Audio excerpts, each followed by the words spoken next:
Monday morning, everybody. I'm Dave Furtado. And I'm meteorologist Jefferson Donovan. And Jefferson, over the weekend, it was pretty gorgeous out. We did have a little bit of some splash and dash showers. I know especially yesterday got a little wet. And this morning, things seem to be a little bit on the damper side. But as we make our way out the door this morning, what can we expect? There is going to be a chance of showers in the forecast area for today. Now, as we are going to be taking a look at the Yakima weather cam, we're not going to be looking at too much precipitation in Yakima today, but there is going to at least be a slight chance of showers. Taking a look outside at Yakima, it's a pretty gorgeous sunrise. If you can look past the pixelation, I know that's kind of annoying, but we are going to be looking at, again, a slight chance of showers in Yakima today. It's not going to be terribly wet by any stretch of the imagination, but that slight chance of showers will exist. Right now in Yakima, it is 34 degrees. Here's a look at your weather headlines today and going forward. We are going to be looking at some rain shower chances early this week, so for today through tomorrow morning, pockets of blustery wind are going to be something we contend with as well. And then we will be looking at, as an underlying theme, below average daytime high temperatures throughout the duration of this week. We'll talk more about all three of these weather headlines in more depth coming up. Thanks, Jefferson. We begin this morning in Walla Walla County. One person is dead and another injured after a fatal car crash on Saturday. Troopers with the Washington State Patrol tell us the incident took place on State Route 124 near the outskirts of Burbank shortly before noon. They say that's when a car driven by a 50-year-old woman crossed the center line while traveling eastbound and struck another vehicle head-on. The woman was declared dead at the scene by authorities, and the other driver is reported to have been injured but wasn't taken to the hospital. Neither driver was wearing the seatbelt at the time of the crash. It's unknown if drugs or alcohol were a factor. And WSP troopers are investigating a deadly crash that killed a Yakima man Friday morning on State Route 24 in Benton County. Investigators say 68-year-old James Sandel from Yakima was pulling out of the Vernita rest area to go eastbound when a vehicle headed west crashed into his car. Sandel and his passenger and one other person in the vehicle were all taken to Cadlick Regional Medical Center in Richland. Sandel died at the hospital. There's no word on the condition of the others, though troopers say everyone was wearing a seatbelt.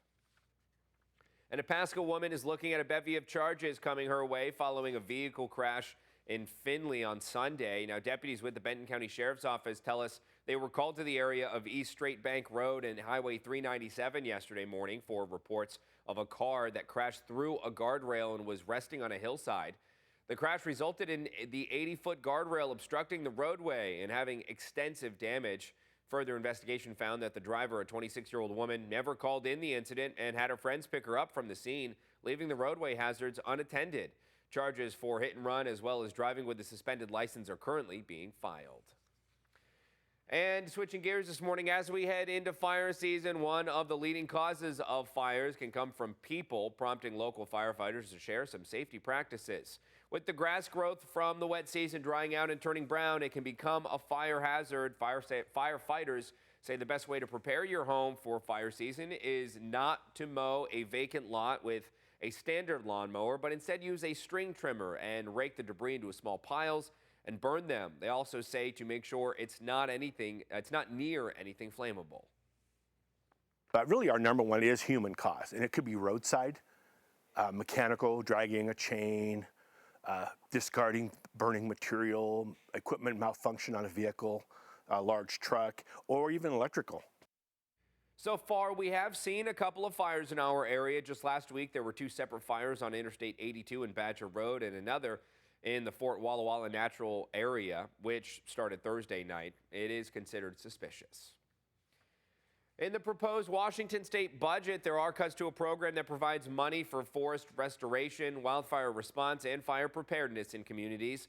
Lawmakers passed a bill in 2021 which provides $125 million for wildfire prevention every 2 years over an 8-year period for a total of $500 million. The new budget cuts this amount in half. If approved, the cuts could impact the number of firefighters and equipment available seasonally and wildfire preparedness programs and grants available to communities. Lawmakers proposed the cut due to a $16 billion shortfall in the state budget. And several airports across the state are slated to receive $67.7 million in federal grants to support different projects. Both the Tri-Cities Airport in Pasco and the Richland Airport will be getting some of those funds, selected in addition to a dozen other airports throughout the state.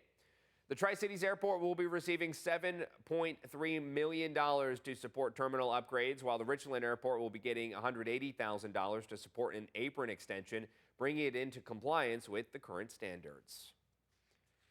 Tourism across the Tri-Cities continues to see positive growth. New data released last week by Visit Tri-Cities shows more than $643 million was spent across Benton and Franklin counties throughout 2024 by visitors in the Columbia Basin. Leaders with the tourism-based organization tell us the addition of premier events is a big contributor to the region's economic growth. With it being the first year of having a big two inaugural events, both the World Championships for the National Horseshoe Pitchers and then the first inaugural event for the Ironman triathlon, we were hoping this is what we were hoping for. Now, overall, tourism in 2024 saw more than $1.1 billion generated and nearly 4 million visitors to the Tri-Cities. We're told 2025 tourism numbers are on pace to exceed last year's production. Volunteers gave their time to help clean the city of Sela on Saturday. The Downtown Association hosted the cleanup ahead of the upcoming Sela Days. Several parks, as well as the streets that will host the upcoming weekend's parade, were targeted in most of the cleanup. However, this year was a little light in terms of how much needed to be done. In past years, there's been more to clean up. There's even been graffiti and things like that. The city has done an amazing job, so it's a light load today. Now, while the cleanup is meant for this upcoming weekend Sela Community Days, organizers say it's nice for the area to look fresh, regardless of what's happening.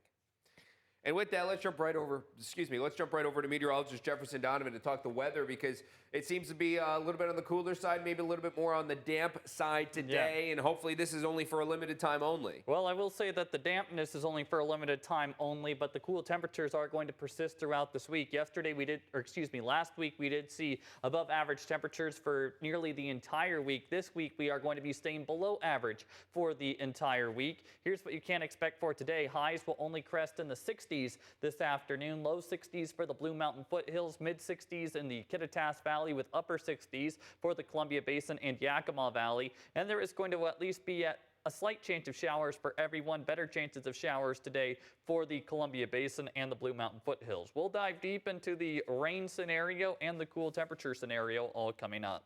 Thanks, Jefferson. The time now is 5.